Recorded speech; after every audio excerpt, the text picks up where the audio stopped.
여러분 안녕하세요. 쯔쌤입니다. 오늘은 6강 유통관리에 대해서 공부를 하실 건데요.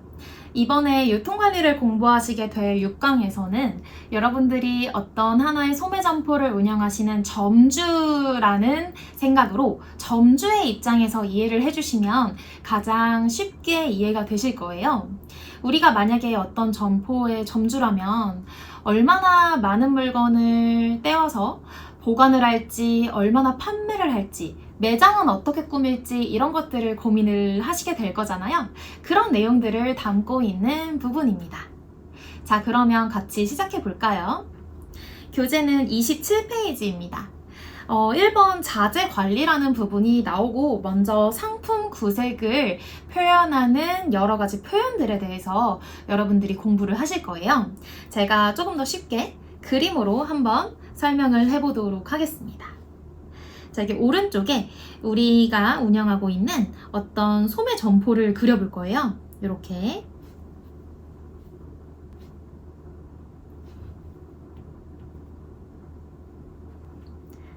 자, 그리고 우리 소매 점포에서는요, 가구도 판매하고요, 가전도 판매하고, 식품도 판매하고, 의류도 판매합니다. 상품 구색이 굉장히 다양하죠. 이전에도 먼저 나왔던 개념이긴 하지만 이렇게 상품 구색이 다양할 때 우리는 상품의 폭이 넓다라고 표현을 한다고 했잖아요. 지금 보신 이렇게 상품 구색이 다양할 때 이 개념을 우리가 뭐라고 부르게 되냐면 바로 넓이라고 부르게 되는 개념입니다. 넓이. 자, 그래서 왼쪽에 보시면 넓이란 어떤 소매점이 취급하는 상품 라인의 수를 말한다 라고 하고, 이거는 보통 가로 길이다 이렇게 표현을 할 수가 있어요. 자, 그 다음에 우리 점포가 이번에는 가구라는 라인 안에서 어떤 제품들을 판매하는지를 보겠습니다.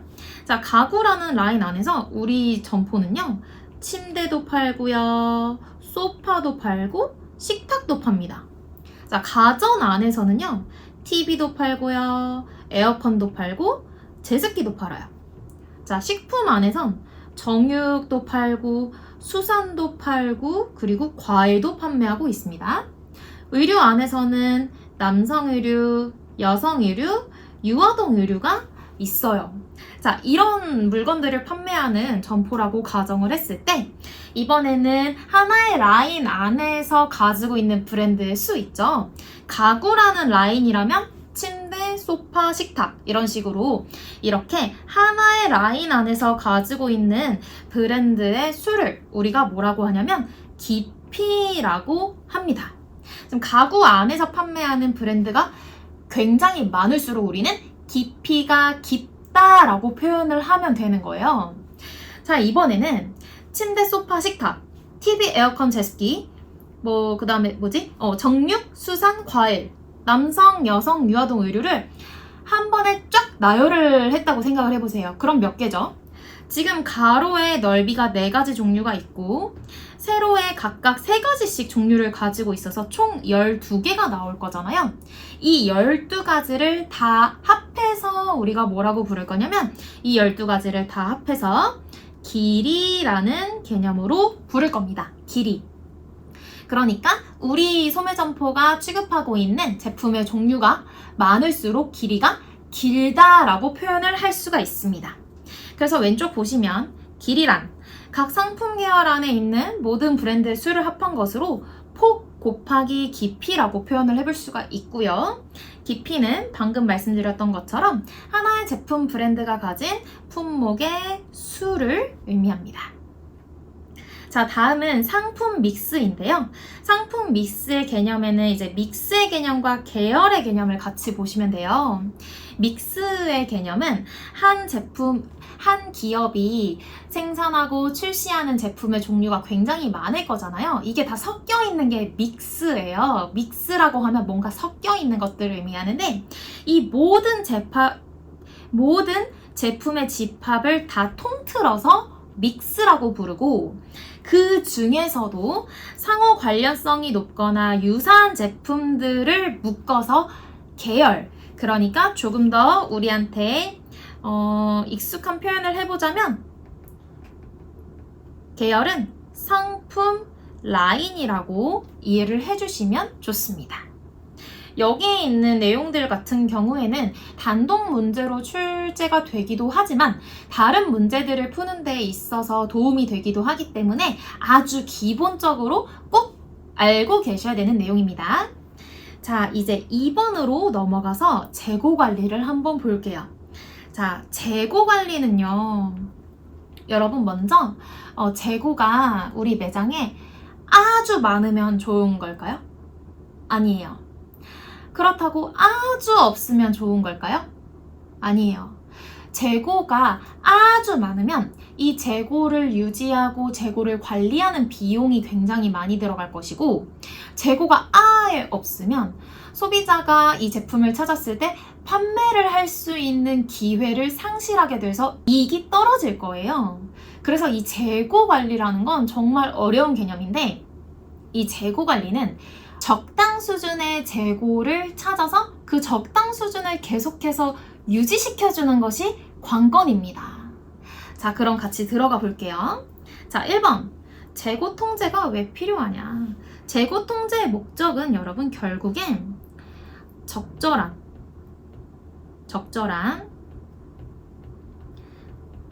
재고량을 찾아서 유지시켜주는 것이라고 말씀을 드렸죠? 자, 1번.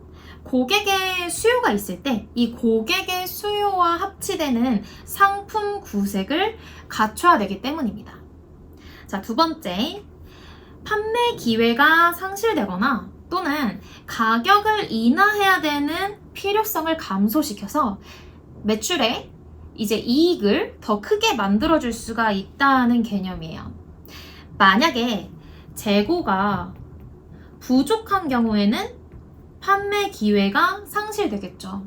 반대로 재고가 너무나 많은 상황에서는 가지고 있는 재고를 처리하기 위해서 어쩔 수 없이 할인을 해야 되는 그런 경우가 생길 수 있는데, 이 두 가지 다 매출에 악영향을 미칠 수 있잖아요. 그래서 이 두 가지 사이에서 이제 저울질을 잘 해줘야 되는 거예요. 자, 세 번째. 무엇을 언제 얼마만큼 매입을 해야 되는가에 대한 우리의 전략을 세우는 데에 정보를 얻을 수가 있습니다. 그리고 상품 회전율이 향상되기 때문에 상품에 투입되는 자본을 절감할 수 있어요. 결국에는 비용 아끼려고 재고 관리를 하는 거예요. 우리가 매출이 아무리 많이 나와도 비용이 그만큼 많이 나오면 순이익 떨어지는 거기 때문에 매출을 향상시키면서 비용은 절감시키는 그런 방안을 찾는 것이 바로 재고 관리입니다. 자, 두 번째는 SKU라는 개념에 대해서 나오는데요. 우리 매장이 재고 관리를 하기 위해서는 어떤 제품을 하나, 두 개, 세 개, 네 개 이렇게 셀 수 있는 기준이 필요하잖아요. 그 기준을 바로 지금 보시는 SKU, 스탁 키핑 유닛이라고 불러요. 자, 스탁 키핑 유닛을 먼저 해석을 해볼게요. 스탁은 재고라는 뜻이고 키핑은 보관, 유닛은 단위입니다. 이 앞글자를 따서 SKU라고 부르는 거고요. 이 SKU라는 거는 우리가 재고를 관리하기 위해서, 자, 그대로 볼게요. 지속적인 재고 통제를 하기 위해서 가능한 최소 단위를 SKU라고 불러요. 자, 예를 들어서 우리 매장이 의류를 파는 매장이다 라고 하면 우리 매장이 취급하는 수많은 의류들을 어떤 기준으로 하나, 둘, 셋, 네 개를 세서 보관을 할 것이냐를 봤을 때 어떤 회사는 색상을 기준으로 구분을 할 수도 있을 것이고, 어떤 회사는 사이즈를 기준으로 구분을 할 수도 있고, 어떤 회사는 모델, 그러니까 스타일을 기준으로 구분을 할 수도 있잖아요. 이런 하나의 단위를 바로 SKU, 스쿠라고 하는 거죠. 자, 다음은 EOQ라는 개념입니다.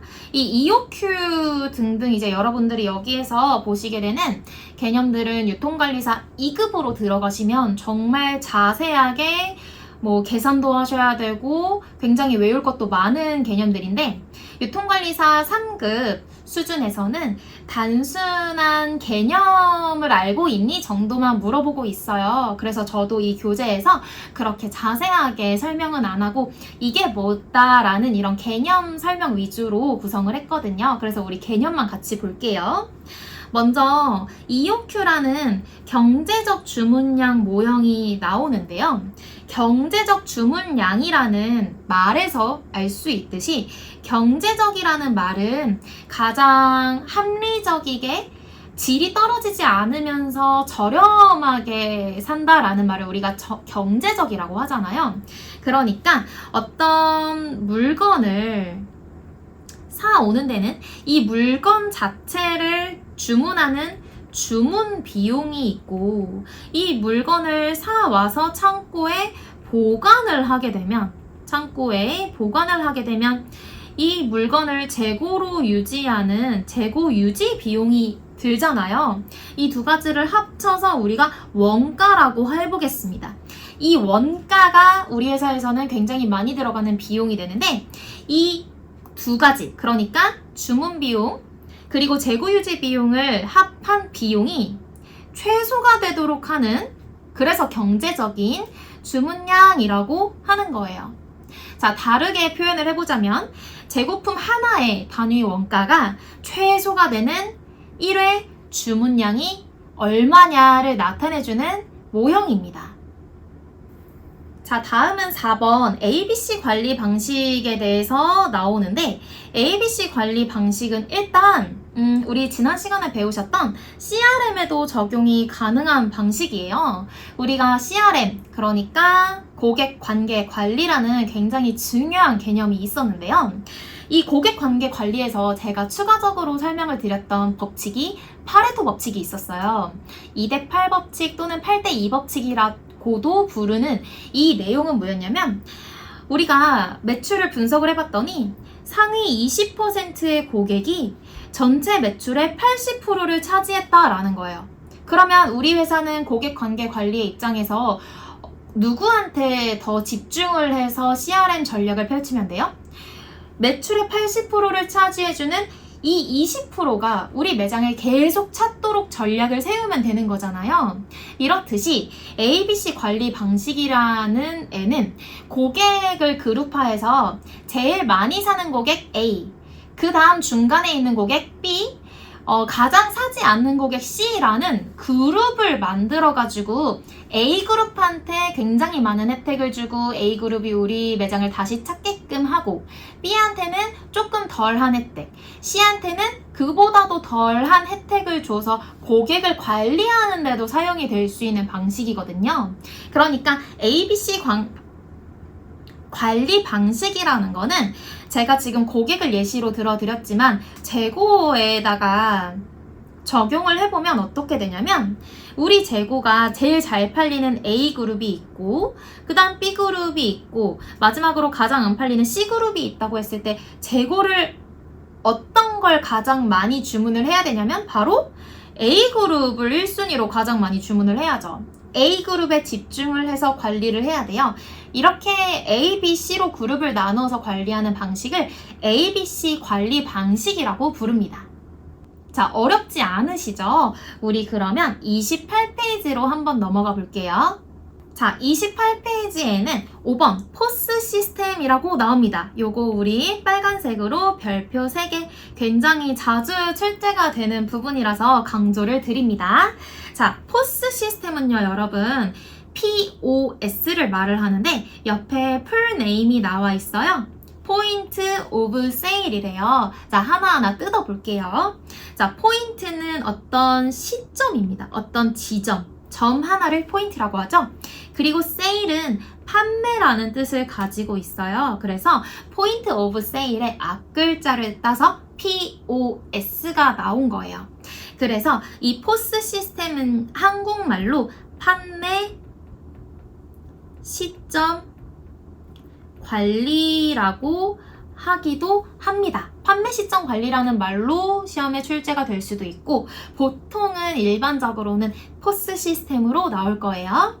자, 개념을 먼저 보시죠. 개념을 보시면 판매 시점이나 상품 단위로 기록해서 재고 관리나 납품 수량의 결정에 사용하는 판매 시점 정보 관리 시스템이라고 해요. 포스 시스템은 우리한테 정말 많이 익숙한 시스템이에요.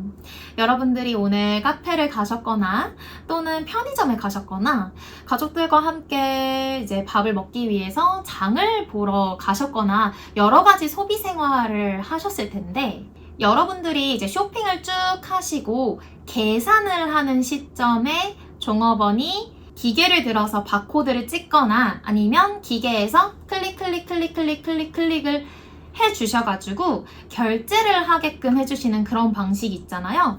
이 결제를 하는 기계 자체를 포스 기계다라고 해서 포스기라고 부르고 이 하나의 시스템 자체가 포스 시스템인 거예요. 우리는 매일매일 이 포스 시스템을 통해서 굉장히 효율적이고 합리적으로 구매를 하고 이제 매장 입장에서는 재고 관리를 하고 있어요.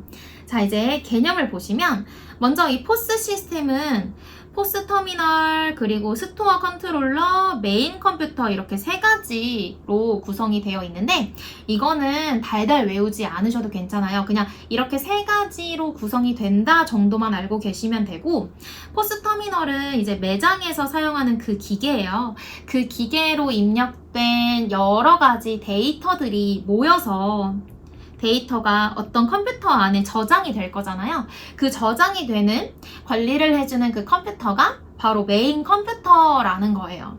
자, 특징을 보시면 이제 매장 입장에서 생각을 할게요. 필요한 자료를 신속하게 조회가 가능해요. 예를 들어 어떤 물건에 있는 바코드를 띡 찍어주면 이 물건이 우리 회사 창고에 재고가 얼마나 남아있는지 가격은 얼마인지, 뭐 품명은 뭔지 여러 가지 정보를 이 포스기 안에서 다 확인을 할 수가 있잖아요. 그래서 이 포스 시스템의 가장 큰 장점은 정보 관리가 잘 된다는 거예요. 이 종업원이 직접 창고에 가서 이 물건이 몇 개 남아있는지 확인을 직접 하지 않아도 되는 너무 편리한 기능이 생긴 거죠. 자, 두 번째를 보시면 매장의 발주, 구매, 재고 관리를 본부에서 총괄적으로 관리할 수 있다는 장점도 있고요. 다음으로는 이 사람들이 직접 움직여서 확인해야 되는 이 인력의 낭비를 훨씬 더 줄여주기 때문에 효율성이 증대돼요. 왜 그러냐면 인력 비용을 감소하고 이 사람들의 시간까지도 절약이 될 수 있다는 거죠. 자, 다음은 상품 재고를 적정화 시킬 수 있고 이제 우리 창고에 재고가 얼마나 남아있는지 한 번에 데이터로 확인이 가능하니까. 자, 그 다음에 물류 관리의 합리화를 이룰 수가 있다는 장점이 있습니다. 그리고 이 포스 기계에 고객 정보 등록할 수 있는 거 여러분들 아시죠? 저는 보통은 이제 동네 마트 같은 데가 생각이 나는데 동네 마트에서 회원번호 입력하면 뭐 할인을 해준다든지 적립을 해준다든지 하는 혜택을 주잖아요. 자연스럽게 CRM이 훨씬 더 편리하게 가능해지는 이런 장점도 있습니다. 자, 오른쪽에 보시면 바코드의 개념이 나오는데요. 이 바코드의 개념도 정말 중요한 개념이에요. 바코드. 자, 이 바코드는 왜 지금 우리가 배우고 있는 포스 시스템과 연결이 되냐면 어떤 물건에 반드시 바코드가 찍혀 있어야 종업원이 찍었을 때 이 물건에 대한 정보를 볼 수 있기 때문에 이 포스 시스템 있잖아요. 포스 시스템 안에 바코드라든지 요즘에는 더 발달한 QR코드 같은 개념들이 포함이 되는 개념이라고 생각을 해주시면 됩니다. 이 포스 시스템의 효율성을 더 높여주기 위한 방법으로서 바코드나 QR코드로 물건의 여러 가지 정보 확인을 가능하게 하는 거죠.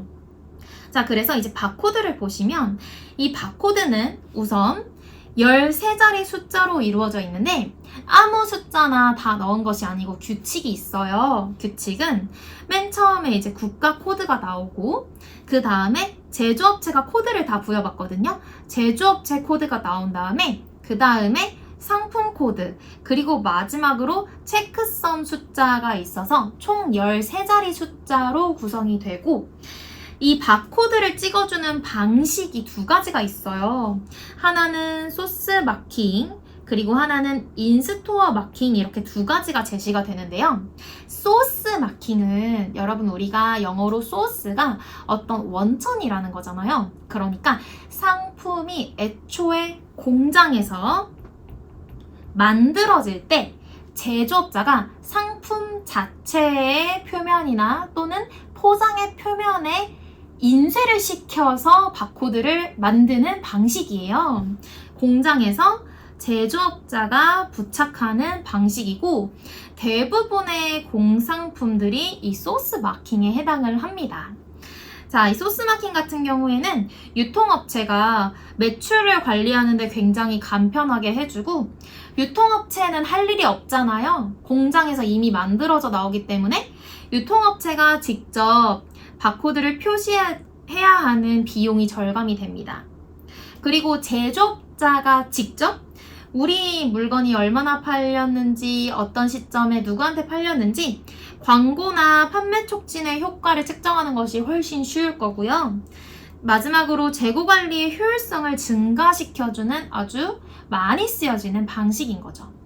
그런데 이제 흔치는 않지만 그래도 인스토어 마킹이라는 유통업자가 부착하는 방식이 있어요. 이거는 예시를 알려드리면 바로 다 이해를 하시더라고요. 동네 마트 안에 있는 생선 코너나 정육 코너에서 사용하는 방식입니다. 즉석에서 포장을 해서 이 포장지 위에다가 직접 기계로 바코드를 찍어야 되는 방식이에요. 그래서 인스토어라고 하면은, 스토어는 매장이잖아요. 인은 안이라는 뜻이죠. 그러니까 매장 안에서 유통업자가 부착하는 방식이다, 이렇게 생각을 해주시면 가장 좋을 것 같아요. 인스토어 마킹보다는 소스 마킹이 더 훨씬 활용이 많이 되고 있는 방식입니다. 자, 이렇게 두 가지 방식으로 바코드를 이제 만들 수가 있는 거고, 요즘에는 제가 위에도 말씀드렸듯이 바코드에서 이제 조금 더 발전을 한 QR코드도 많이 활용이 되고 있어요. 세상이 발전하는 속도가 굉장히 빠르죠. 언젠가는 3D로 이 바코드를 표현할 수 있는 날이 오지 않을까요? 자, 다음은 적시적 상품 공급이라는 개념입니다. 적시적 상품 공급의 개념은 just in time, 바로 그 시간 안에 라는 뜻이에요. 자, 적시적 상품 공급은 재고가 필요한 시간을 계산해서 재고가 항상 적정 수량을 유지하도록 자동으로 상품을 공급하는 이제 전략입니다. 예를 들어서 우리 회사에 A라는 어떤 물건의 재고가 항상 1000개가 필요하다라고 입력을 해놓으면 A라는 물건의 재고가 1000개가 계속 유지되도록 적시적으로 상품을 공급해주는 방식인 거죠. 자, 이런 개념만 알아주시면 되고, 다음은 점포 관리입니다. 점포 관리. 자, 우리 이제 강의를 시작할 때 제가 우리가 어떤 소매 점포의 점주다라고 생각을 해주시라고 말씀을 드렸잖아요. 우리가 점주의 입장에서 한번 볼 거예요. 자, 일단 점포는 먼저 세 가지로 구성이 됩니다. 외관, 밖에서 본 모습이죠. 그리고 전방시설, 후방시설, 이렇게 세 가지가 있어요. 자, 외관이라는 거는 점포의 밖에서 바라본 모습입니다. 자, 그래서 그림을 또 한번 그려보면은 우리 매장이 이렇게 생겼다고 가정을 해볼게요. 그러면 사람들이 드나드는 문이 있겠죠? 이때 우리는 사람들의 들어오는 이 문을 점두, 매장의 머리라고 해서 점두라고 부르고, 나머지 이제 창문으로 되어 있는 부분을 진열창, 영어로 더 익숙하실 텐데요, 쇼 윈도우라고 부릅니다. 그래서 문이 점두, 쇼 윈도우 부분이 진열창, 이렇게 두 가지로 외관이 구성이 되고, 이 점포의 외관은요, 고객 흡인 기능이 높거나 고객 선별 기능이 높거나 둘 중에 하나의 기능을 더 많이 가지게 돼요. 일단 고객 흡인 기능은 고객을 끌어들이는, 흡입하는 기능이죠. 선별 기능은 고객을 나누는, 그러니까 일종의 선을 긋는 기능이에요. 자, 흡인 기능 같은 경우에는 자, 보통 일반적으로 매장이 문이 굉장히 커야 흡인 기능이 높아집니다. 그리고 이 쇼윈도도 완전히 투명하게 다 통창으로 만들어져 있으면 고객을 끌어들이는데 굉장히 쉬워요. 약간 개방적인 외관을 가져서 대중성을 강조하는 외관이기 때문에 고객들을 끌어들이는 기능이 높은 거죠. 예를 들면 편의점이 이 고객 흡인 기능이 높은 매장이다 라고 보실 수가 있습니다. 자, 두 번째로는 고객 선별 기능인데요. 이 선별 기능 같은 경우에는 매장이 이제 이렇게 생기면 문이 클 필요가 없어요. 고객들을 선을 그어야 되거든요. 그래서 일반적으로는 고급화를 강조한 매장이라든지 희소성을 강조한 매장, 그러니까 우리 매장에 들어오는 사람들은 희소한 우리 제품을 사러 온 사람들이기 때문에 굉장히 특별해 라는 메시지를 은연중에 던지게 되는 거죠. 그래서 편의점의 반대의 특징을 가지고 있는 전문점일수록 이 고객 선별 기능이 높다라고 보시면 되겠습니다. 그래서 개념을 마저 보시면 고객 흡인 기능은 목표 고객을 끌어들이는 기능이 높을 때 흡인 기능이 있다라고 표현을 하고, 고객 선별 기능은 목표 고객이 아니면 방문이 쉽지 않도록 반대로 고객들한테 선을 그어주는 기능이에요.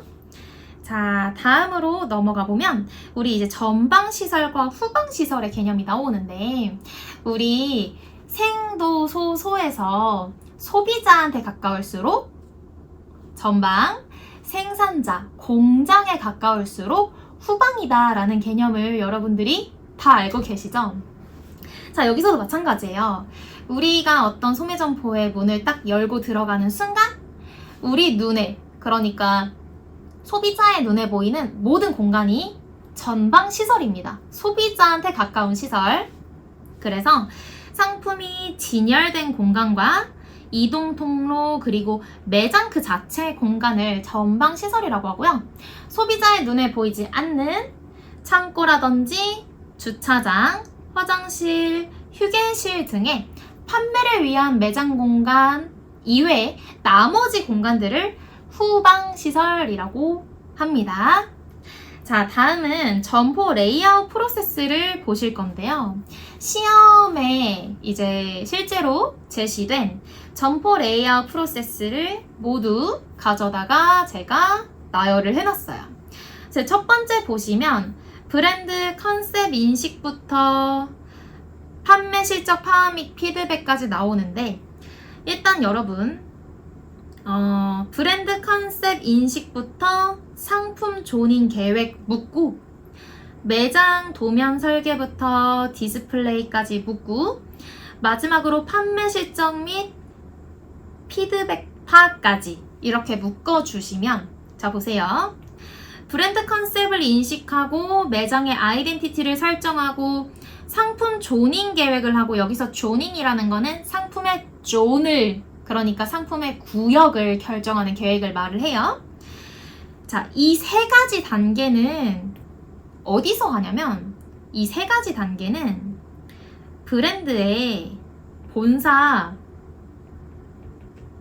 기획팀이 하는 일이에요.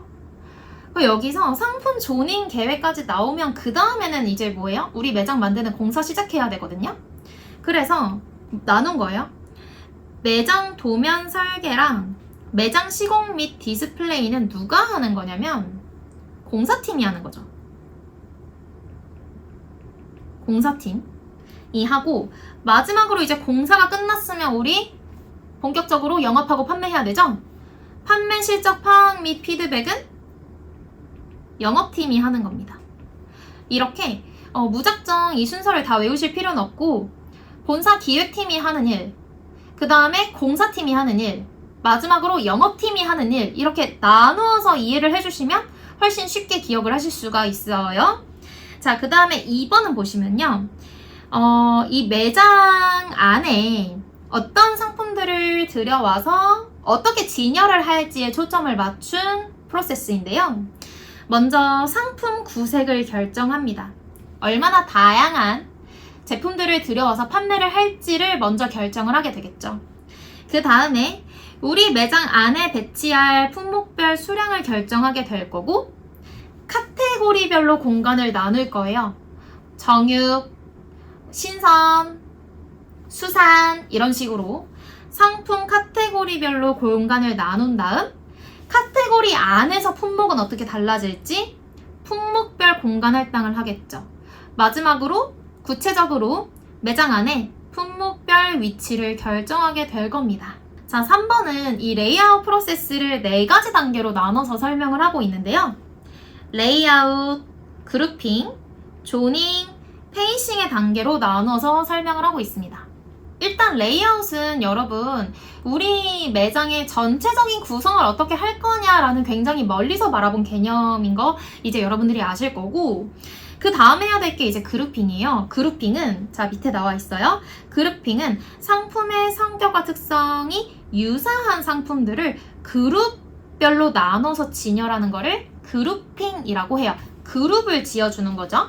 그 다음에 해야 되는 게 구역을 설정하는 거, 조닝인데 이 그룹핑한 상품이 있잖아요.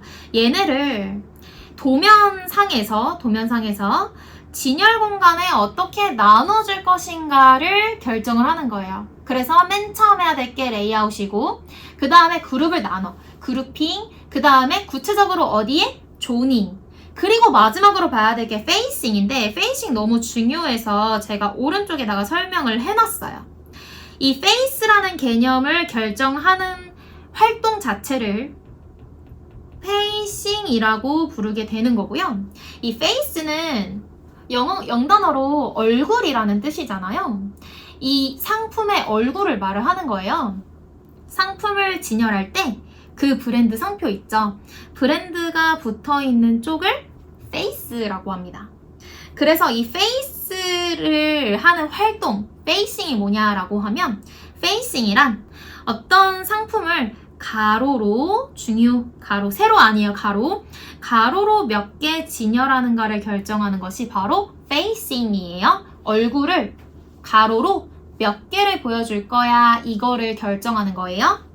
앞에서 봤을 때 하나의 단품을 옆으로 그러니까 가로로 늘어놓은 개수가 몇 개냐를 의미하는 거고 깊이는 세로의 개념이잖아요. 그래서 깊이의 진열이 아닌 넓이, 가로의 진열입니다. 가로의 진열.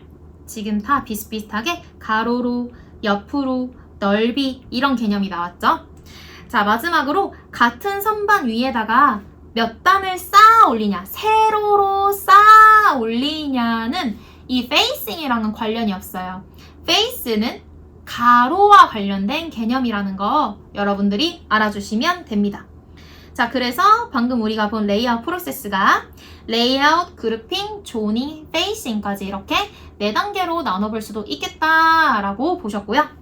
자, 마지막으로는 이제 점포 레이아웃 먼저 결정한 다음에 매장 레이아웃 결정해라. 부문 레이아웃하고 곤돌라하고 마지막으로 역시 페이스 레이아웃까지 갈 수 있는 단계가 있다라고 제시를 하고 있습니다. 자, 29페이지로 넘어가 볼게요. 우리 방금 앞에서 점포 레이아웃에 대해서 제시를 했는데요. 이 점포 레이아웃은 총 4가지로 구성이 된다고 해요. 특성품 구역, 제복 보관 구역, 행선지 구역, 다른 말로는 목적 구매 구역, 그리고 고객 서비스 구역 이렇게 4가지가 있습니다. 이 중에서도 제가 좀 꼭 알아두시라고 강조드리고 싶은 개념은 특성품 구역이랑 행선지 구역 이렇게 2가지 조금 강조를 드릴게요. 자, 특성품 구역은 제가 오른쪽에 개념을 정리를 해놨습니다. 고객의 관심을 끌기 위해서 설치하는 구역으로 특산품들을 특별히 전시를 하는 구역을 말을 해요. 그래서 엔드맵의 판촉구매, 자유진열 개상구역이나 쇼윈도를 활용해서 우리가 강조하고 싶은 여러 가지 할인 행사 품목들이나 신상품 같은 것들을 특별하게 진열을 해놓을 수가 있는 구역입니다. 고객들의 관심을 끌어서 결국에는 뭘 하고 싶은 거냐면 충동 구매를 유발하고 싶은 전략이라고 보실 수가 있어요. 자, 다시 돌아와서 자, 특산품 구역은 이제 이해를 하셨을 거고, 재고 보관 구역 같은 경우는 말 그대로 재고를 보관하는 창고 구역을 의미를 합니다. 점포에 당연히 창고가 있어야 물건이 떨어질 때마다 가져와서 채워줄 수가 있겠죠. 자, 제가 이제 강조드렸던 행선지 구역이 다음 나왔는데요. 행선지는 우리의 어떤 목적지를 말하는 거기 때문에 다른 말로 목적 구매 구역이라고 부르기도 합니다. 이 행선지 구역, 다른 말로 목적 구매 구역 같은 경우에는 우리 매장에서 가장 잘 팔리는 인기 상품, 그러니까 사람들이 이거 사러 온 이 상품의 구역을 바로 목적 구매 구역이라고 하는 거예요.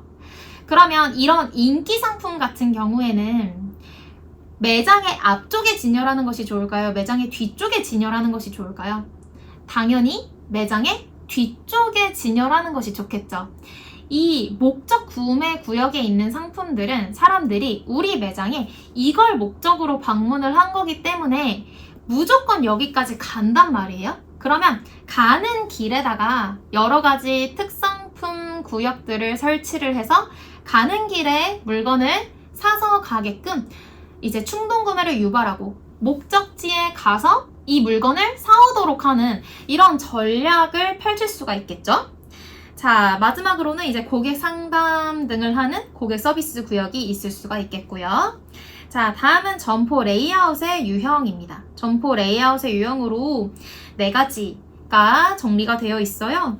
격자형, 자유형, 표준형, 경주로형이 있는데 일단 이 레이아웃의 유형이라는 이 부분이 정말 잘 출제가 되는 부분이고 격자형, 자유형, 그리고 경주로형 이렇게 3가지 특징을 중심으로 공부를 해주시면 좋겠습니다.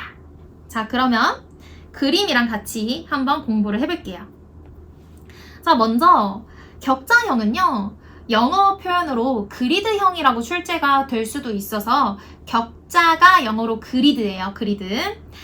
자, 격자형을 그림으로 그려볼 건데 단순하게 매장을 네모칸으로 표현을 해볼게요. 이 격자형 같은 경우에는 물건을 어떻게 배치를 하냐면 이렇게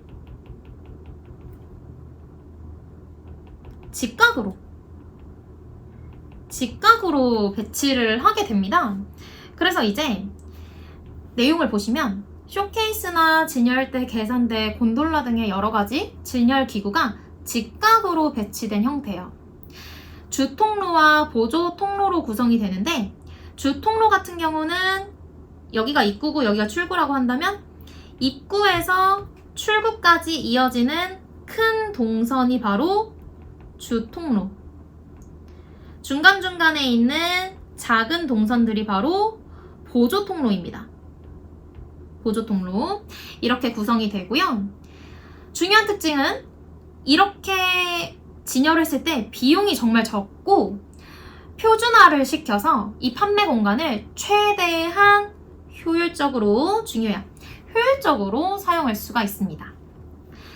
이 판매원들도 관리하는 데 굉장히 편할 거잖아요. 그래서 재고나 안전관리에도 용이하고 셀프 서비스 점포에 필요한 일상적인 소비자들의 구매 행동에 가장 적합한 형태라서 아마 우리 일상생활에서는 가장 많이 보셨을 레이아웃의 형태라고 생각이 듭니다.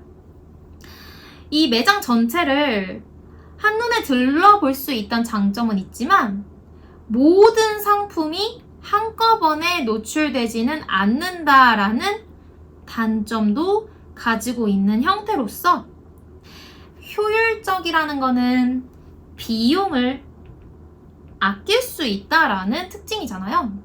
그렇기 때문에 이 격자형 같은 경우에는 편의점이나 마트 또는 할인점 같은 비용을 아끼고자 하는 소매점포에서 가장 많이 쓰이는 레이아웃의 유형입니다.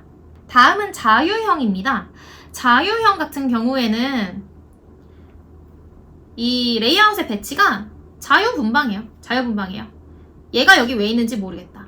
굉장히 자유롭죠. 자유로워. 규칙이 없어요. 이런 형태가 바로 자유형입니다.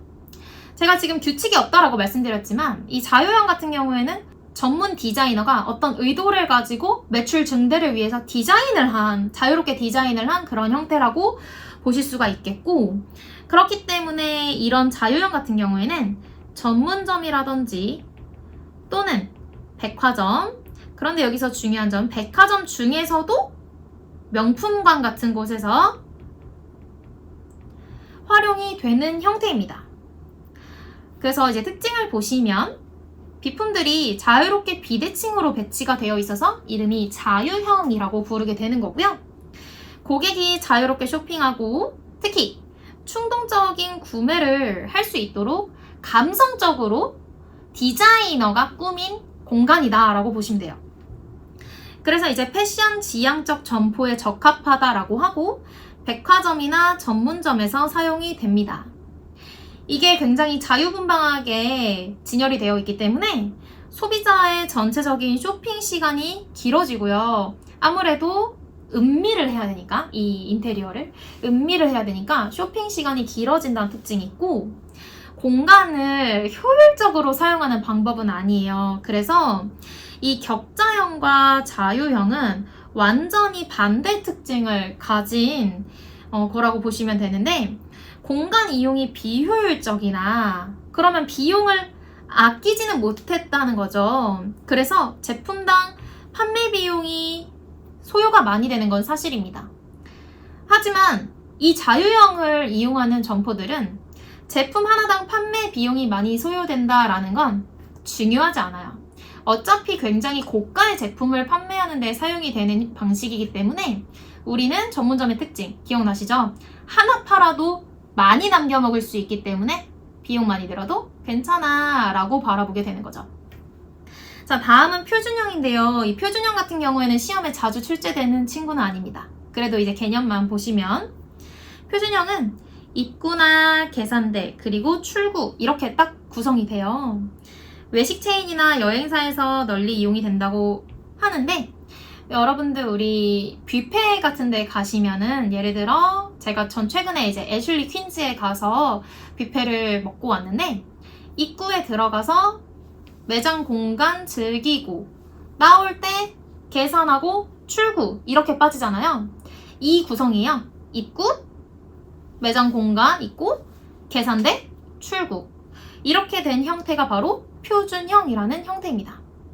자, 마지막으로 경주로형이 나왔는데요. 경주로형은 이 친구들 중에서도 단독으로 출제가 많이 됐던 유형이에요. 이 경주로는 제가 이름이 경주로니까 뭔가 경주로처럼 생겼을 거라고 이제 여러분들이 기대를 하시게 되겠죠. 매장이 이렇게 생겼으면 이 매장 가장자리를 중심으로 매장들이 배치가 되어 있어요. 이런 식으로 가장자리, 그리고 물론 가운데에도 매장이 당연히 있을 수가 있겠죠. 여러분들 이제 쇼핑하러 가시는 아울렛이라든지 백화점에서 가장 많이 쓰이는 형태입니다. 가장자리를 쭉 둘러서 매장들이 위치해 있고 가운데에도 매장들이 위치해 있는 모습 상상하실 수 있죠. 이걸 이제 말들이 달리는 공간 같다라고 해서 경주로형이라고 부르는데요. 특징을 보시면 이 방식은 소매점포의 공간 생산성을 높여주는 방식이래요. 왜 그러냐면은 고객이 이제 여기에 딱 서잖아요. 그러면 매장에 다양한 상품을 한눈에 볼 수 있게끔 해주는 방식이라고 합니다. 자, 끝에 딱 입장을 했을 때 매장들의 모습이 한눈에 쫙 들어오기가 가장 좋은 방식인 거죠. 그 다음에 선물점이나 백화점 등에서 많이 사용되는 방식이고, 주통로를 기준으로 중요한 특징입니다. 각 매장의 입구가 서로 연결됐다라는 특징이 있습니다. 그림으로 보시면 이 입구가 이렇게 지나가면서 계속 모든 매장을 다 볼 수 있게끔 이렇게 매장의 입구가 연결되어 있는 모습을 보실 수가 있어요. 그래서 신상품을 통로 쪽에 전시하는 것이 가장 효과적인 전략이 될 수가 있겠네요. 자, 여기까지 점포 레이아웃의 유형을 보셨는데 격자형, 격자형과 완전히 반대되는 자유형, 그리고 백화점에서 사용되는 경주로형까지 이 세 가지는 절대 잊지 말고 꼭 기억을 해주셔야 합니다. 자, 다음은 진열 방법이 나옵니다. 진열 방법은 굉장히 다양하고 많이 있어서 저는 키워드 잡고 갈 거예요. 자, 빠르게 가겠습니다. 수직 진열은 말 그대로 수직, 세로로 진열하는 방식입니다. 세로로 어떤 곤돌라가 이렇게 층층층층이 나뉘어져 있으면 동일한 상품을 이렇게 세로로 쌓아 올리는 방식이에요. 자, 옆으로 가시면 샌드위치 진열인데요. 샌드위치는 모양이 빵빵 안에 속 이렇게 되어 있잖아요. 잘 팔리는 상품을 진열을 하는데 가운데에 안 팔리는 상품을 같이 진열해서 잘 팔리는 상품 안에 잘 팔리지 않는 상품을 진열해서 이 잘 팔리지 않는 상품의 판매를 유도하는 방식입니다. 샌드위치. 자, 다음은 적재입니다. 적재.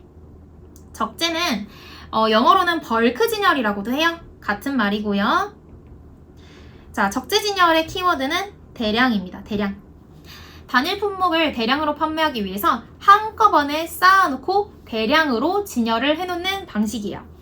대량으로 막 쌓아놓고 판매를 하기 때문에 가격이 저렴하다는 인식을 줄 수가 있어서 할인 행사 같은 걸 할 때 많이 활용이 되는 부분이고 신상품이나 인기 상품 등이 활용이 될 수가 있습니다. 자, 다음은 점불 진열입니다.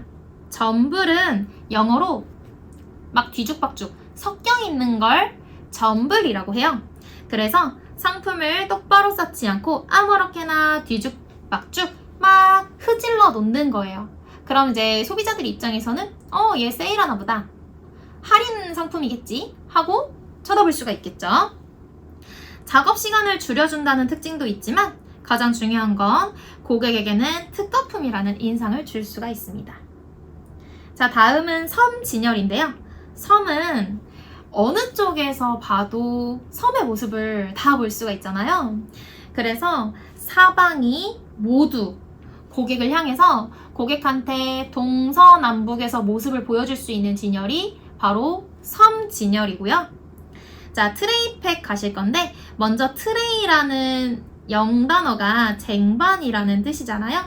그래서 박스 아래를 쟁반 모양만 남게끔 잘라요. 박스 아래를 잘라서 쟁반 모양으로 만들어서 그대로 갖다 놓는 진열을 트레이 컷 진열이라고 합니다. 저는 트레이팩 진열 같은 경우에는 코스트코나 이마트, 트레이더스 같은 곳에서 대량으로 물건을 판매하는 곳에서 가장 많이 봤던 것 같아요. 다른 말로는 컷 케이스, 케이스를 컷했다. 그래서 컷 케이스 진열과도 굉장히 유사한 개념입니다. 자, 평대 진열은요. 평대는 우리 아이스크림 구매하실 때를 떠올려 보시면 이제 사람이 이렇게 서 있을 때 아이스크림 이제 케이스가 이렇게 아래쪽을 바라볼 수 있게끔 나의 허리선 정도에 맞춰서 진열이 되어 있잖아요. 이걸 평대 진열이라고 해요. 자, 고객의 눈높이 아래 진열해서 상품을 바라보기 쉽게 만든 형태입니다. 자, 다음은 측면 진열인데요. 측면 진열은 엔드맵의 한쪽 측면에다가 할인 코너를 만든다든지 또는 시식 코너를 만들어서 여기가 특가 상품을 판매하는 구역이다 라는 인상을 줄 수가 있어요. 자, 다음 페이지로 넘어가 보겠습니다. 다음은 행거 진열인데요. 행거는 걸어 놓는 걸 말을 하는 거잖아요. 그래서 키워드는 공중에 걸어서 판매하는 방식입니다. 예를 들면 의류를 진열할 때 구겨지지 않고 스타일을 한눈에 볼 수 있게끔 이렇게 옷걸이에 걸어서 진열하는 모습을 자주 보셨을 거예요. 양감의 느낌을 주기 때문에 뭔가 부피가 좀 커 보인다는 장점도 있고 상품을 고르기 쉽게 만든 방식입니다. 자, 다음은 라이프 스타일 진열이라고 해서 라이프가 바로 삶이잖아요. 삶. 우리의 삶의 모습을 그대로 재현해서 진열을 하는 방식이에요. 가구점에서 가장 많이 활용하는 방식인데요. 우리 어떤 방에 있는 침대라든지 조명, TV 같은 것들을 한 공간의 실제의 모습처럼 함께 진열해 놓는 방식입니다. 가구가 여기 나왔네요. 가정에서 배치했을 때 방의 모습을 미리 상상하지 않고 직접 눈으로 볼 수 있게끔 진열하는 방식, 바로 라이프 스타일 진열이고요. 자, 다음은 라이트업 진열입니다. 라이트업. 자, 라이트가 right예요. 오른쪽이라는 뜻을 가진 영단어를 활용해서 왼쪽보다 오른쪽이 더 잘 팔린다는 개념에서 나왔습니다.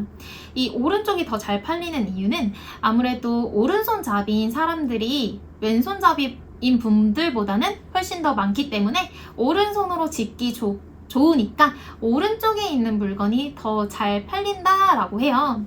그래서 이제 이런 방식은 선입선출법에 활용이 된다라고 나와 있는데요. 선입선출법이 중요하다기보다는 이제 선입선출법이라고 하면은 참고사항입니다. 참고사항으로 먼저 들어온 게 먼저 팔려야 좋은 제품들이 있어요. 예를 들면 신선식품 같은 경우 빨리 상해버릴 수가 있기 때문에 먼저 들어온 재고가 사실 먼저 나가줘야 매장 입장에서는 이득이거든요.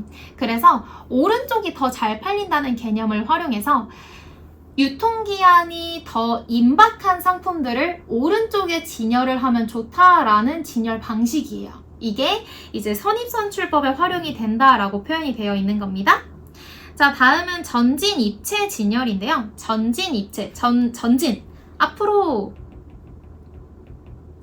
나가는 거잖아요. 매대 앞으로. 자, 이거는 뭐냐면 여러분들도 많이 보셨을 거예요.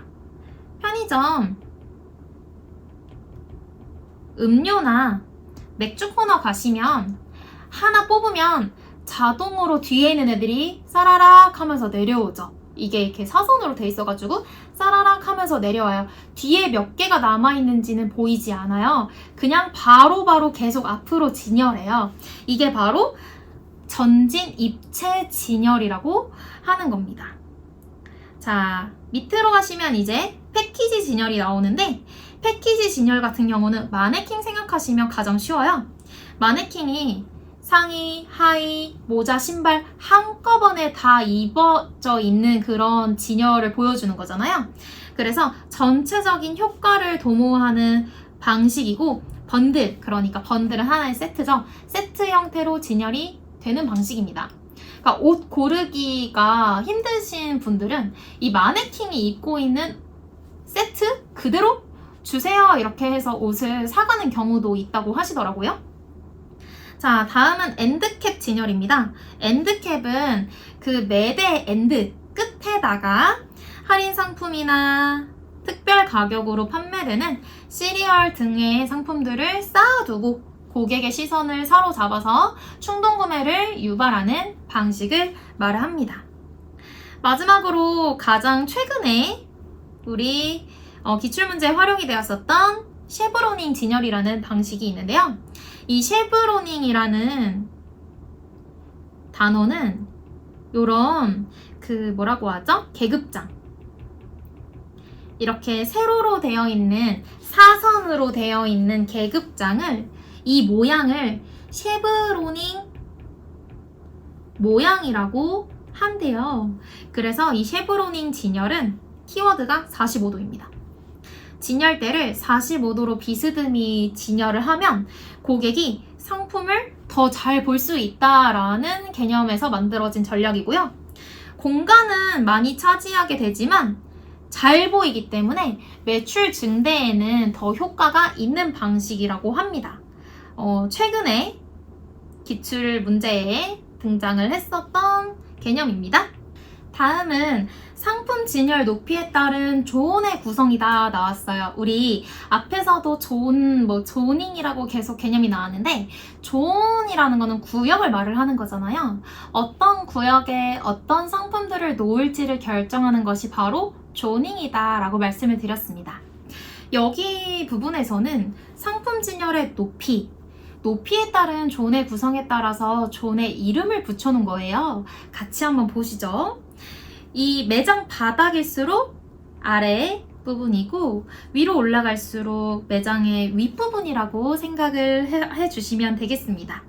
이제 사람이 보통은 이제 평균 키를 가진 성인이 서 있을 때 요 정도 키가 된다고 보시면 돼요. 제가 사람 그림을 잘 못 그려서 요렇게 다리가 더 길어야겠죠?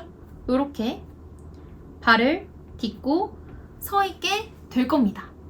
자, 그러면 아무래도 사람의 시선이 내 눈높이보다 살짝 아래가 가장 잘 보이는 구역이 되겠죠?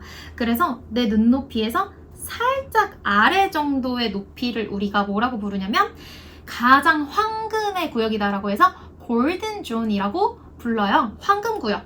그래서 이 황금 구역에는 우리 매장이 가장 잘 팔고 있는 주력 상품이나 중점 상품 또는 계절 상품을 전시를 하게 됩니다. 눈에서 가장 잘 보이는 곳이 골든존. 자, 그 다음에 눈에서 약간 아래쪽은 아니지만 이렇게 눈을 뜨면은 보이는 곳을 C존이라고 불러요. C존. 이제 바로 눈높이에 있는 공간이 되겠죠? 여기다가는 신상품이나 이거 좀 잘 팔리겠는데? 라고 생각한 육성 상품을 진열을 하게 되고요. 이제 나머지는 가볍게 보시면 돼요. 스탁존 같은 경우에는 저빈도의 계절 외 상품이나 선물용품 등을 재고의 형식으로 쌓아놓는 공간입니다. 그래서 이름이 스탁, 재고라는 뜻이죠. 스탁존이라고 부르게 되는 거고, 마지막으로 무드존은 무드가 분위기잖아요. 분위기를 형성해주는 조명을 활용한 분위기 연출용 공간이라든지 스톡 진열 공간이 됩니다. 이제 아래로 내려가서 골든존 밑에 같은 실버존은 아무래도 이제 우리가 노령이 되면 조금 이렇게 굽어서 키도 좀 작아지고 하잖아요. 그래서 골든존 바로 아래는 실버존입니다. 실버. 노인을 의미하는 실버라는 단어를 붙어서 고령자 지향의 상품들이 보통 전시가 되고, 그보다도 아래에는 디스카운트 존이라고 해서 할인 상품들을 전시하는 공간이 되어 할인 상품이나 또는 어린이들을 대상으로 하는 키가 작은 어린이 상품들이 진열이 됩니다. 마지막으로 클린리스 존이라고 하면은 그 매장 바닥과 곤돌라 사이에 공간이 있을 거잖아요. 이 공간은 항상 청결하게 유지하는 것이 가장 중요합니다. 바닥도 마찬가지고요. 우리가 어디 마트 같은 데 쇼핑하러 갔는데 지저분한 공간의 모습을 보여주면 쇼핑의 욕구도 확 사라지게 되겠죠. 그래서 이 청결존이나 매장 바닥존은 청결을 유지하는 것이 가장 중요하다라고 생각을 해주시면 되겠습니다. 자, 다음은 이제 시각적 머천다이징이라고 해서 영어로는 VMD라고 나오는데요. Visual Merchandising의 약자입니다. 자, 비주얼이라고 하는 거는 우리 눈에 보이는 시각적인 효과를 비주얼이라고 하잖아요. 머천다이징은 말 그대로 상품을 판매하는 걸 머천다이징이라고 해요. 그래서 이제 이거를 우리 시험에서는 시각적 머천다이징이다 라고 표현을 하긴 하지만, 여러분들께 조금 더 익숙한 표현으로 바꿔드려 보자면, 어떤 상품을 판매하는 데 있어서 시각적으로 전략을 어떻게 세울 것인가 라는 총체적인 개념이에요. 그래서 가장 일반적으로는 이 시각적 머천다이징은요, 쉽게 말하면 인테리어입니다. 인테리어. 시각적으로 소비자를 자극해서 판매를 이끌어내려는 판매 전략이다라고 보시면 되고, 시즌별 테마에 맞게, 그러니까 계절에 맞게, 그리고 고객의 이목을 끌 수 있는 디자인으로 인테리어를 하는 거죠. 마네킹이나 조명을 이용하기도 하고요. 자, VP 그리고 PP, 마지막으로 IP 이렇게 구성이 되는데요. VP 같은 경우는 상품의 전체적인 이미지를 어떻게 꾸밀 거냐를 결정을 하는 거고, PP는 이제 우리 뒤에서 보실 거예요. 구매 시점 광고는 어떻게 할 거냐의 전략이고요. 마지막으로 IP는 상품에 대한 신선한 정보를 지속적으로 제공하는 전략입니다. 이렇게 VP, PP, IP의 구성으로 되어 있고, 추가적으로 이제 설명을 드리자면 상품 포장 있잖아요. 상품 포장은 이 시각적 머천다이징에 해당하지 않는 개념입니다. 혹시 헷갈리실까봐 제가 적어뒀어요. 상품 자체의 디자인이나 상품 자체 포장의 디자인은 이 VMD랑은 전혀 관련이 없는 내용입니다. 자, 다음 페이지로 넘어가셔서 점포 디스플레이 볼게요. 점포 디스플레이를 효과적으로 해야 되는 목적은 무엇일까요? 먼저 살펴보시면 기본적으로 디스플레이의 목적은 사람들을 끌어모으는 데 있겠죠. 더 많은 고객들이 우리 매장에 들어올 수 있도록 하는 고객 수의 증가를 목적으로 하고, 고객 수가 증가하면 당연히 이익이 증가할 거고 1인당 매상 단가를 늘릴 수가 있을 거예요. 이 고객들이 우리 매장의 인테리어가 너무 마음에 들었으면 지속적으로 거래를 할 수도 있고, 조금 부가적인 장점이긴 하지만 종업원이 굉장히 인테리어가 잘 되어 있는 매장에서 일을 하게 되면 판매 의욕이 증진돼서 동기부여가 될 수도 있을 거예요. 그리고 여기에 이제 새로운 개념 하나가 나오는데, 통과 구매 비율을 높일 수가 있습니다. 이 통과 구매 비율은 말 그대로 이해를 해주시면 돼요. 고객이 매장을 통과하면서 구매하는 비율이 바로 통과 구매 비율입니다. 우리 매장이 디스플레이를 굉장히 효과적으로 잘 해서 고객들의 충동 구매를 끌어모을 수 있도록 디스플레이를 해서 고객들의 충동 구매가 높아졌다면, 고객들이 우리 매장을 쭉 둘러보는 그 통과의 과정에서 구매를 하는 비율이 높아지겠죠. 이게 바로 통과 구매 비율이라는 개념이에요. 자, 디스플레이의 원칙은 이제 OW1H 원칙이라고 부르기도 하는데요. 우리나라에서 배우는 6하 원칙과도 비슷한 개념이에요. 자, 누가, 언제, 무엇을, 어디서, 왜, 어떻게, 이렇게 6가지를 6하 원칙이라고 부르는데요. 이 디스플레이의 원칙 또한 이 6하 원칙을 고려해서 디스플레이를 해야 된다라고 해서 OW1H 원칙이라고 부르기도 하고, 플러스 how much가 들어가기도 해요. how much는 얼마, 가격을 말을 하는 거잖아요. 그래서 how much까지 포함을 하게 되면 OWEH가 되는 개념으로 발전을 하기도 합니다. 자, 다음으로 플래너그램의 개념이 나왔는데요. 플래너그램 별표.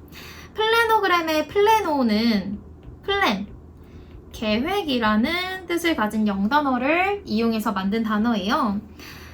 플래너그램은 제품의 진열 위치를 결정하기 위한 총체적인 계획이다 라고 보시면 되고, 제품이 어디에 어떻게 놓여야 하는지를 알려주는 일종의 지침서, 플랜을 담고 있는 가이드라인의 개념인 거죠. 그래서 이 플래너그램을 이용해서 우리 매장이 진열을 잘하고 있는지 진열 공간의 생산성을 평가하는 데도 이용이 됩니다. 플래너그램. 자, 마지막으로 구매 시점 광고 별표 5개. 이 POP 광고는 진짜 많이 출제가 되는 개념이에요. 자, 일단 영어로 POP도 알고 계셔야 되고 한국말로 구매 시점 광고라고도 합니다. 구매 시점 광고라고 부르는 이유는 포인트는 시점이라는 뜻이고 purchase가 구매라는 뜻이어서 구매 시점 광고라고 부르는 거예요. 자, 이 구매 시점 광고는 앞장에서 여기 30페이지 아랫부분에 PP, 구매 시점 광고라고 포인트 전략으로 제시가 되기도 했었던 개념인데요. 이 POP 광고는요, 가장 쉽게 설명을 드려보자면 여러분들이 편의점 가셔서 이제 물건을 골라와가지고 판매대 앞으로 가시잖아요. 계산대 앞으로 가시면 딱 계산을 하는 동안에 눈에 들어오는 부가적인 것들이 굉장히 많을 거예요. 저는 이제 얼마 전에 편의점 갔더니 이 뱅글뱅글 돌아가는 판때기 위에 새로 나온 담배가 거기에 진열이 되어 있더라고요. 이렇게 뱅글뱅글 돌아가면 고객의 눈을 사로잡을 수밖에 없잖아요. 그리고 만약에 제가 흡연자라면 관심이 생겨서 구매를 할 수도 있겠죠. 이렇게 담배가 뱅글뱅글 돌아가는 것 뿐만이 아니라 뭐 한쪽에는 뭐 1+1 하는 제품이다 해서 뭘 가져다 놓기도 하고 어떤 통신사 카드가 있으면 몇 %를 할인해준다는 안내 문구가 붙어있기도 하더라고요. 그러니까 구매 시점 광고라는 것은 우리가 구매를 하는 그 계산대 앞의 시점에서 우리 눈에 보여지는 모든 광고를 다 구매 시점 광고, 영어로는 POP 광고라고 부르게 되는 것이에요. 자, 이제 특징을 보시면 이 POP 광고의 궁극적인 목적은 뭐냐라고 했을 때 바로 충동구매입니다. 충동구매가 목적이에요. 고객의 충동구매를 유도하기 위해 구매 시점 주변에 중점 상품을 디스플레이하는 광고다라고 말을 하고요. 상품의 특징이나 가격이나 소재를 짧은 글귀로 알려줘서 신뢰감을 높일 수가 있어요. 그리고 점내 행사를 알려줄 수도 있고 중요한 점은 판매원이 이 상품들에 대해서 직접 설명을 하지 않아도 고객의 시선을 끌어서 구매를 유도할 수 있다는 장점이 있는 거죠. 판매원의 셀링 포인트를 그대로 문자로 바꾸어서 글씨로 적어 놓을 수도 있고 매장 곳곳에 남발해서 사용하지 않도록 주의해야 된다라는 특징도 있는데 이 POP 광고가 구매 시점이 아니라 매장 여기저기 마구잡이로 붙어 있으면 오히려 고객이 쇼핑을 할 때 집중력을 떨어뜨려서 쇼핑을 방해할 수도 있기 때문에 매장 곳곳에 남발하지 않도록 주의하자라는 특징도 가지고 있습니다. 자, 마지막 이제 9번은 동선에 대한 설명을 부가적으로 해놨는데요. 동선은 먼저 고객이나 판매원이 고객만 이동하는 곳이 동선이 아니라 판매원 또한 동선을 가지고 있어요. 고객이나 판매원이 매장 내부에서 이동하는 경로를 동선이라고 합니다. 이 동선은 주동선, 보조동선, 순환동선으로 구별이 되는데요. 제가 아까 격자형 설명드리면서 주동선과 보조동선은 미리 설명을 드렸습니다. 주동선은 점포 입구에서 반대편까지 이뤄지는 큰 동선을 말을 하고 보조동선은 매장의 중앙을 중심으로 횡으로, 그러니까 가로로 가로지르는 동선을 의미를 합니다. 순환동선은 집기와 집기 사이에 있는 동선으로 고객의 쇼핑 동선, 그러니까 고객이 순환하는 동선이 되는 거고요. 자, 중요한 거 별표. 고객의 동선은 길어야 합니다. 우리 아까 그 점포의 레이아웃 구역 설명할 때 목적지 구역은 매장의 가장 깊은 곳에 안쪽에 위치하도록 해서 고객이 매장을 둘러볼 수 있는 공간을 길게 만들어서 중간중간에 특산품 구역을 배치해가지고 고객의 충동구매를 유발하려는 전략이 필요하다고 말씀을 드렸잖아요. 그렇게 고객의 동선은 우리 매장을 최대한 많이 둘러볼 수 있도록 길게 설계를 해야 되는 거고요. 반대로 판매원은 매장을 관리하는 역할을 하기 때문에 판매원의 동선은 반대로 짧게 하는 것이 굉장히 중요한 원칙이 되고 이 내용도 기출문제에 자주 출제가 되었던 내용이라 여러분들이 꼭 기억을 해주셔야 됩니다. 자, 여기까지 31페이지를 이제 마무리로 6강의 강의가 끝났는데요. 오늘도 내용이 조금 많았는데 그래도 우리가 충분히 그림이나 상상으로도 이해할 수 있는 실생활에서 많이 보셨던 내용이라 크게 어려우실 건 없었을 것 같아요. 그래도 새로 나온 용어들이 조금 있기 때문에 복습 꼭 해주시고 저는 잠시 뒤에 기출문제 풀이로 돌아오도록 하겠습니다. 오늘 기출문제 굉장히 쉬운 편이니까 꼭 한 번씩 풀어보시고 강의 들어주시길 바랄게요. 안녕하세요 여러분. 우리 그럼 기출문제 같이 한번 풀어보도록 하겠습니다. 자, 1번부터 볼게요. 아래 글상자에서 설명하는 점포 레이아웃 유형이 뭐냐 물었습니다. 자, 볼게요. 주된 통로를 중심으로 여러 매장 입구가 연결, 이거 제가 강조드렸던 내용이죠. 여러 매장 입구가 연결 기억나시죠? 정답은 경주로형 레이아웃입니다. 자, 2번 가볼게요. POP 광고 나왔네요. POP 광고. 자, 1번부터 보겠습니다. 고객의 쇼핑뿐만 아니라 판매원의 접객 판매 활동에도 도움을 준대요. 맞는 설명이죠. 이 POP 광고를 통해서 여러 행사를 알리거나 제품에 대한 설명을 할 수 있기 때문에 판매원이 직접 설명하지 않아도 된다라는 특징이 있었잖아요. 자, 2번 보겠습니다.